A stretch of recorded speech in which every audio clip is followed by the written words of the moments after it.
What is up, guys? Welcome back to the Kick-Ass Podcast. We are here today to take a look at finally the debut, the release, the docu-series of Mr. McMahon on Netflix. Again, it is a six-part docu-series. It was released this morning, September 25th, 2024 on Netflix at like 3:01 a.m.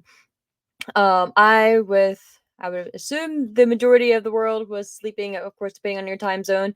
But I was able to squeeze in episode one, and I was so tempted to keep going. Right, I already knew it was going to be one of those series that just hooks you and makes you want to just binge watch it. And I was very close to doing that. Especially with the type of job I have during the daytime, I can drive around, right? So and listen to things in the background, but it's one of those where I probably could have listened to, right? But you, especially since I know I was gonna be sitting down doing this, I wanted to take notes, which I did for the first episode. But it's one that I want to actually watch and pay attention to because they're using real footage and things like that. So it's just it's definitely one of those series where you have to sit down and devote your attention to. And I think the tone that they set with episode one and the introduction into pretty much like the overview, excuse me, of what the show was going to be about and the layout of the show, I think was very well done. I have not seen any spoilers, I guess, if that's what you'll call them, or anything else in regards to episodes 2 through 6. I, again, have only seen one.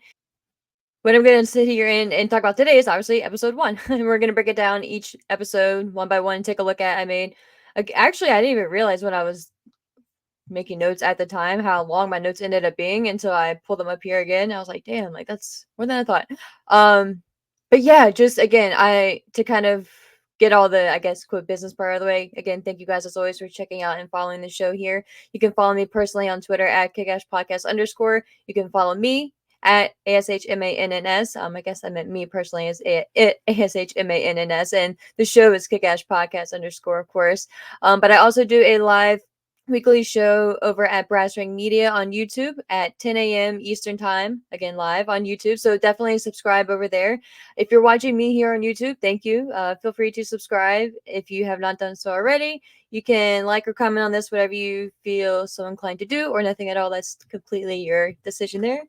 um, but yeah, as always, I appreciate you guys for popping by and for checking out the show. If you see dogs and or a cat walking in and out, I apologize in advance. There's Callie in the background. We have a terrible storm that's about to hit us here in Florida. Thankfully, I'm not in the direct path of it or anything like that, so we're not expecting anything too crazy. But it has definitely picked up with some heavy winds and some heavy rains here already. So yeah, my dogs are in here because they are not fans of the storm. So if you hear any whimpering or anything like that, or any impromptu barking or pacing like that, that's just my dog. But she's about to calm down, and I have another one right by my feet here as well. So just a heads up with all that. But like I said, getting into the show itself, again, the vibe, I think is very telling. Episode one is titled Junior, and it starts in chronological order, which I was hopeful and I was most likely and probable that they would end up doing, right, go through his life. And I think it's important to note here too that this series, especially what has come out in the past 2 years, a year 2 years now, it's not the downfall of Vince McMahon. So this this series was not originally put together as a kind of like a Dark Side of the Ring type of vibe. It was intended to be just a life story of Vince McMahon, and that's what they put together here. And again, if you saw my show yesterday, Vince already released a tweet out. I believe it was yesterday, or the day before, that he was not pretty much he's not happy with how the whole docu series presented him. And again, this episode here right now is just focusing on episode one, so I have not seen the 5 other episodes. So episode one, again, it started off titled Junior. The way they started off, I love too. They started off with, and if you see me looking to the side, I'm looking at my notes here, so apologies for that. But it starts off with Vince sitting in a chair in a ring, and it was a folding chair. Pretty apropos, right? In this, well, kind of center-ish of the ring, more towards one of the corners.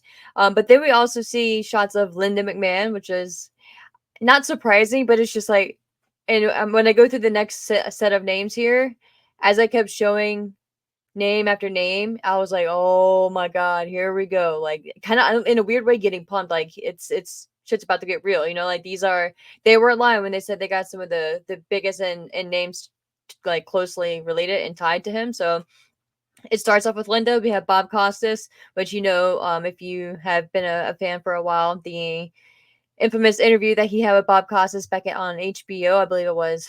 How was that? I forget what year it was. It was like very early 2000s. I forget it was what year. Maybe 2000, 2001. But then they show Shane and Stephanie.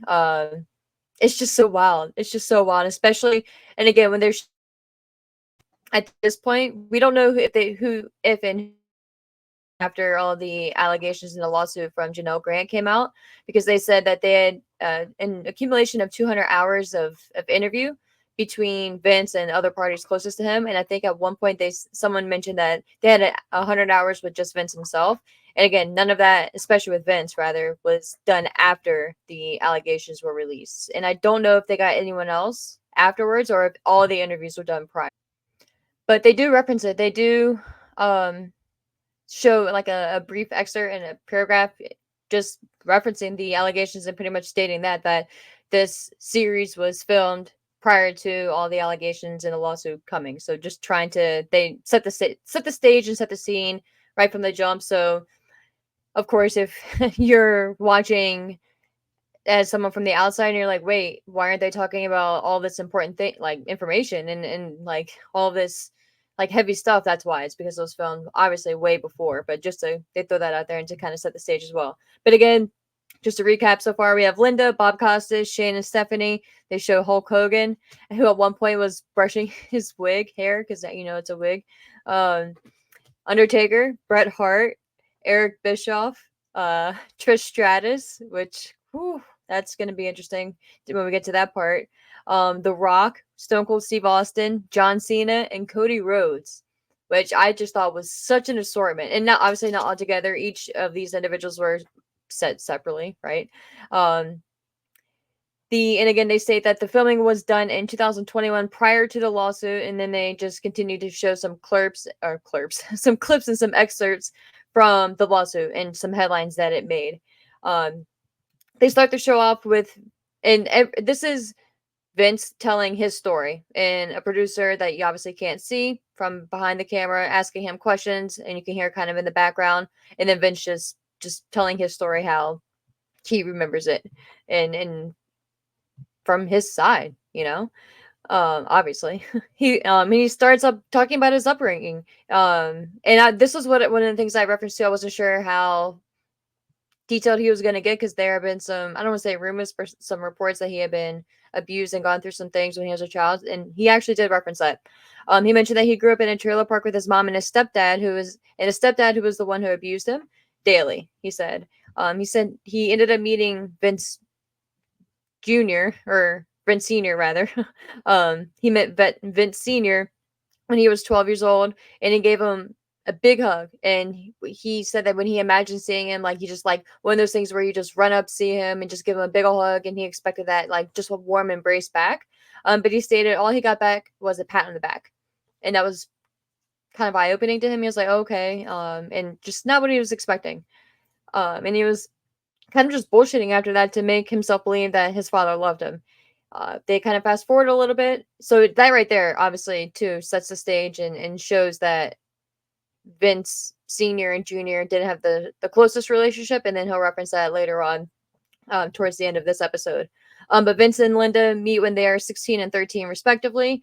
Linda talks about Vince talked about, rather, how his dad was in the business, and obviously, like I said earlier, he didn't know his dad until he was 12. And then once he met his dad, he realized that that's what he wanted to do, and that he really wanted to be in the business, and he couldn't imagine himself doing anything else.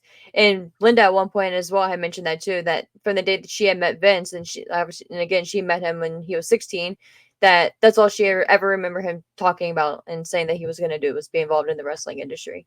So it looks like Junior, obviously with the and he's saying obviously too, but with the title, the name, that's a very fitting title there.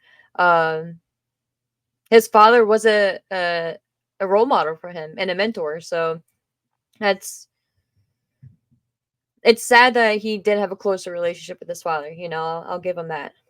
Um, and then he talks about how he gets into the business and how he ended up. And so the story with Vincent, how he got in, there was an announcer who was pretty much holding his dad up for money and saying that he was demanding X amount of money or he wasn't gonna perform at the show. He wasn't gonna be a commentator. And Vince's dad was like, "All right, pretty much like fuck it. Like if you're not gonna commit and I'm not gonna budge, I'm gonna pay you what I'm gonna pay you. And if you're not gonna accept that, then kick rocks." And that's what the announcer did. And that's how Vince got the position. And Vince said that it was one of the most nerve wracking things that in a hard job. And I thought that was really ironic for him to acknowledge and to admit because of all the bullshit that he's given the announcers and his commentators over the years with yelling in their ears and stuff like that. So it's just kind of a little bit of irony there. And he says that on commentating, right, you're in control of the story. You have to explain the characters, the term, how and just how important that position is. So I just thought that was very interesting. Oh, there's Vix in the background. They fast forward a little bit to his father wanting to sell the business, and Vince Senior or Junior rather, Vince McMahon wanted to take over and he wanted to buy the business. And he talked about making payments to his father, and he agreed that if he had missed one payment, that his father can take the whole business back, keep the money, and pretty much call it a wash for Junior's side. And all this, he said, stockholders of the company at that point on Senior's side thought it was, oh, that's a great deal because Junior's gonna flop type thing, and he didn't. Obviously, there's that word again. But I thought that was interesting. I never heard of the payment deal. But that's because again, it's just very fascinating. Very fascinating. Just little things like that I just think are really interesting. Um he said he was 50-50 on if he thinks his father really wanted him to succeed. But we will get confirmation of that later on, which again, I'm happy he at least ended up getting. But Linda agreed with that and stated that she wasn't really sure either how supportive or if Vince Senior wanted Junior to succeed. And just pretty much just confirmed the I guess awkward relationship that they had. But Vince Jr. started promoting his shows in other territories, and that's the flack that Vince got over the years, and how he was known as being ruthless and pretty much an asshole and things like that. It was because of how he dominated the territories and how he took over and how he was just ruthless. Pretty much, he would go in there and take the territory's top stars and just pretty much guarantee them more money, more exposure, and just bleed that territory dry and on to the next. And a lot of people, a lot of territories did not like that. And he made a lot of enemies back in the day, for sure. And Vince McMahon, even had a quote. He said, "I'm not taking anything from anyone. If you can't compete with me, it's America. Tough." That kind of answers a lot there. He said that his father chose Bob Backlund as a champion, but Backlund was too milk toast, too much of an American boy for him. And they show a clip of Bob Backlund giving a promo. And I mean, yeah, but it's just, I don't know. Poor Bob. um, uh, Vince said he was looking for someone with more charisma, so they showed Dusty Rhodes clips, which I thought were really interesting as well. So Dusty didn't take advantage of the opportunity, which again, interesting. And then they show Cody Rhodes, the first appearance besides Cody sitting down that we get from him so far. And Cody said that his father actually said that it wasn't an option. So I hope we get it into that at some point. Then they show Hulk Hogan. Vince said that his father was the one who ended up changing Hulk Hogan's name. They show Hulk Hogan and Andre the Giant and pretty much go over their history there, talk about how they would go from show to show. And they actually show footage of Hogan body slamming Andre prior to WrestleMania 3, which I thought was interesting that they showed that as well. They didn't acknowledge it, but it was before, so I thought that was an interesting clip that they show. But Hulk said that Vince Sr. told Hulk, or I'm sorry, I skipped a whole bunch there. I scrolled down too much. Oh no, I lost my place.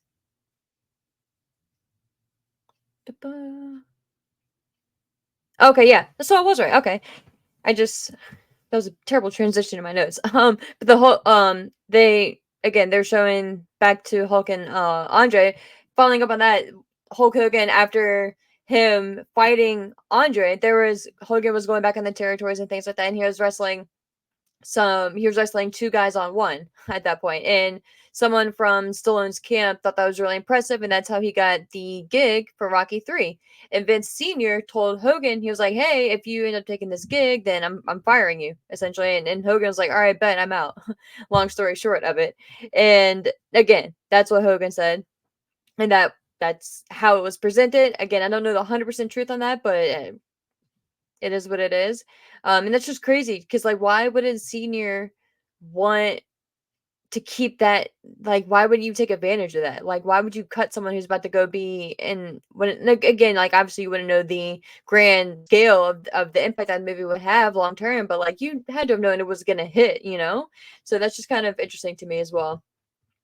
But of course we hindsight is 2020. We know the success that it was, and Hulk made the right decision there. But he got back into wrestling. He hit up Vern Gagne, and Vern asked him how quick he came back to Minnesota. So he did that and joined the AWA, which is where Hulkamania started. Vince called Hulk Hogan back, Vince Jr., and said that he wanted to take over the territories and brought Hulkamania over, and that's what led to WrestleMania. Uh, Fast forward a little bit, Vince McMahon Jr. is using the Iron Sheik and quitting him from Iran to face Hogan due to Bob Backlund being so loved. Again, the whole beloved babyface type thing.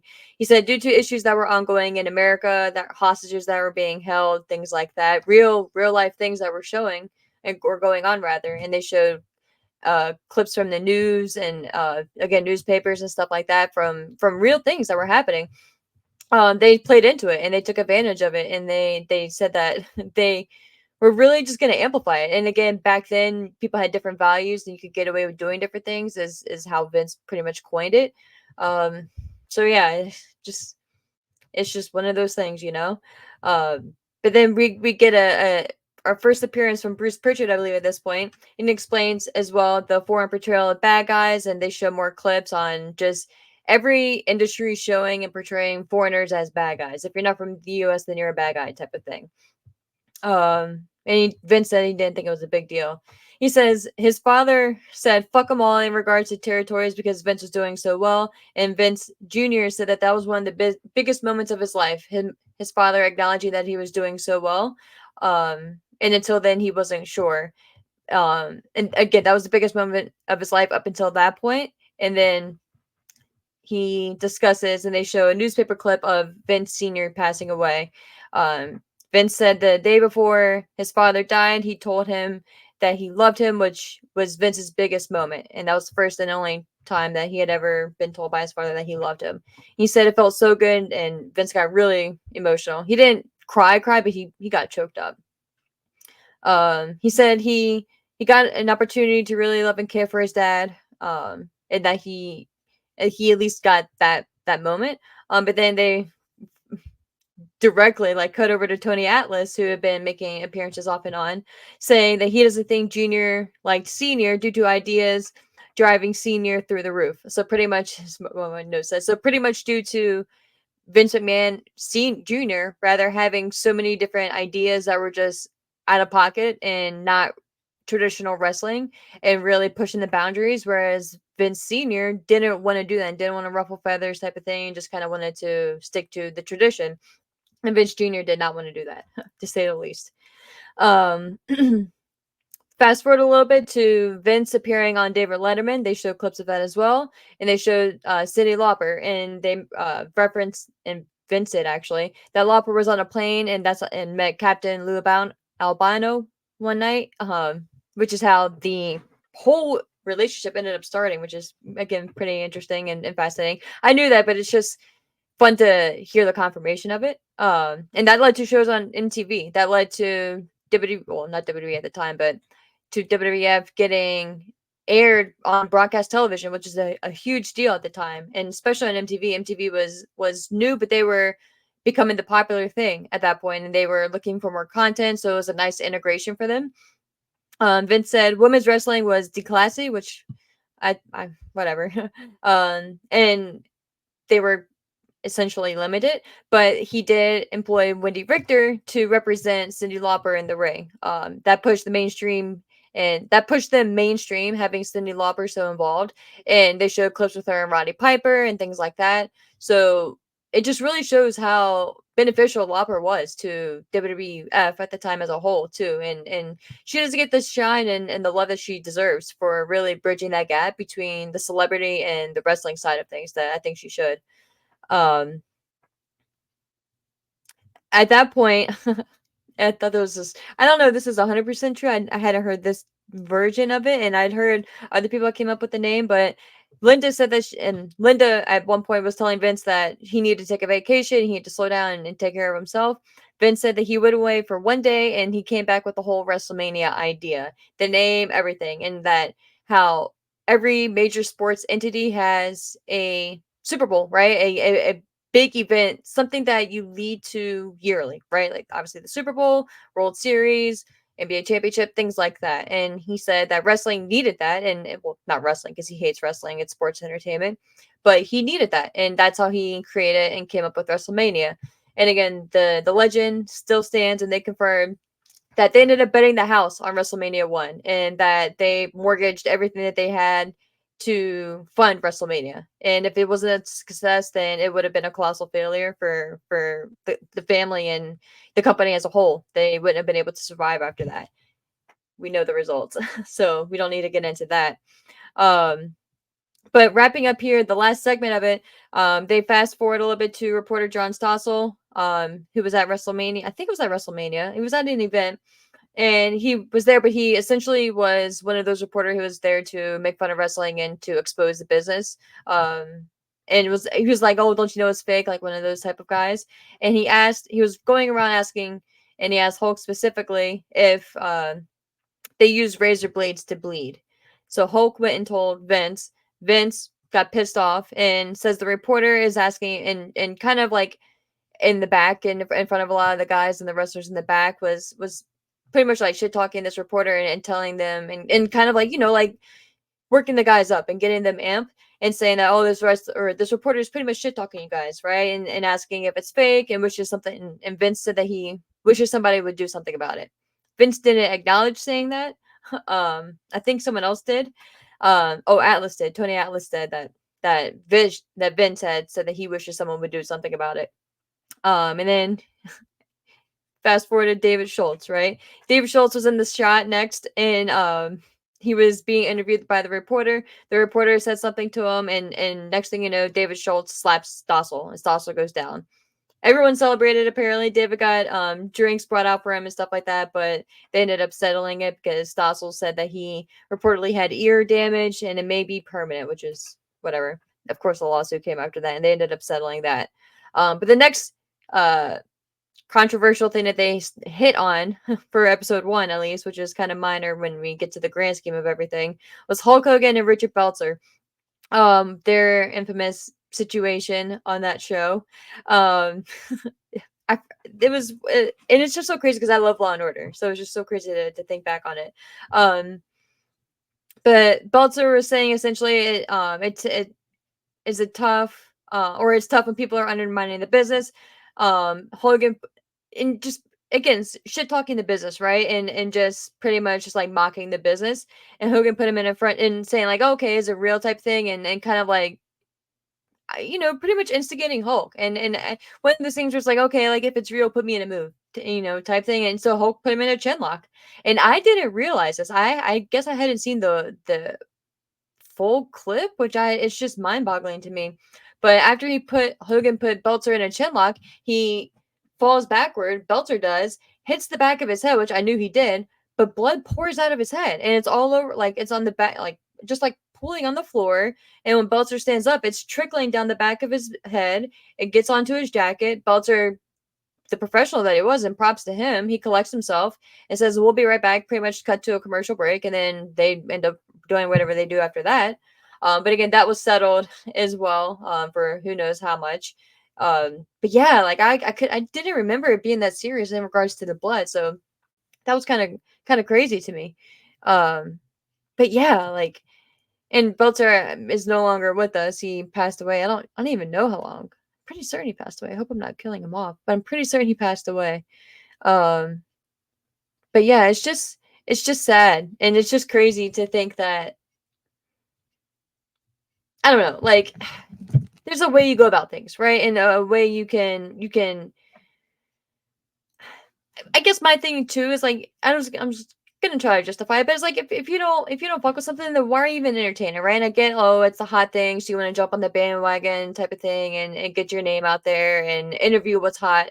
But come on, like if you really don't mess with something, then why even entertain it is my thing. So I'll never understand people who bring someone on their show just to mock them in their face and to be disparaging to them. It's just really lame to me.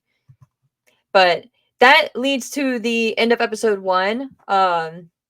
It does transition over into Vince saying there's no such thing as bad publicity, or him saying there's no such thing as bad publicity. That statement, that's BS, because there is. And it transitions into some scandals, just flashes of upcoming scandals, and then the steroid trial, which will lead into episode 2, which I'm very excited for as well. Like I said, but episode 1 was a good start. Each episode, I believe, was going to be about averaging between 50 to 55 minutes. So it's definitely going to take some time, 6 hours or ish, give or take a little bit over. But again, that was another reason why I wanted to break these down individually and not have them so stacked, because there's going to be a lot of content to handle. I can't wait to see episode 2 and to see how they break it down. But let me know what you guys think about episode 1. Again, there's going to be a lot more information to go over, and the further we get, the further and the juicier it's going to get, as sad as that is to say. But thank you guys so much for checking out the show. I truly appreciate it. Again, follow me on Twitter at @kickashpodcast_. You can follow me personally at ASHMANNS. But again, feel free to like, subscribe, comment, all that good stuff, whatever you feel like doing. But until next time, guys, thank you so much, and just enjoy some wrestling and be safe out there, especially if you're in the Florida area, Louisiana area. Just be safe out there. Bye, guys.